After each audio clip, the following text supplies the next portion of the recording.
प्रति घण्टा सबैभन्दा बढी बच्चा कुन चाहिँ देशमा जन्मिन्छ भनेर तपाईँलाई थाहा छ? थाहा छैन भने आजको भिडियोमा थाहा पाउने त। नर्थ कोरियामा 39 वटा बच्चा जन्मिँदो रहेछ, क्यानाडामा 41 वटा बच्चा जन्मिँदो रहेछ प्रति घण्टा, इटलीमा 44 वटा, काजाखस्तानमा 47 वटा। भिडियो अलिकति पनि मन परेमा लाइक गर्न नबिर्सिनु ल।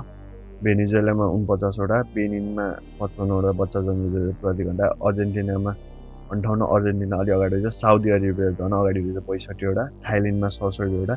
नेपालमा चाहिँ प्रति घण्टा कतिवटा बच्चा जन्मिन्छ कसलाई थाहा छ कमेन्ट गर्नु ल। मोरोक्कोमा 72 वटा, फ्रान्समा 73 वटा, युकेमा 79 वटा बच्चा जन्मिँदो रहेछ प्रति घण्टा। सबैभन्दा धेरै चाहिँ इन्डियामा होला, जनसङ्ख्या 100 कति करोड छ, जर्मनीमा 82 वटा, जापानमा 86 वटा। जापानमा त बर्थ रेट एकदम कम छ भन्ने सुनेको थियो, त्यही पनि 86 वटा जस्तो रहेछ है।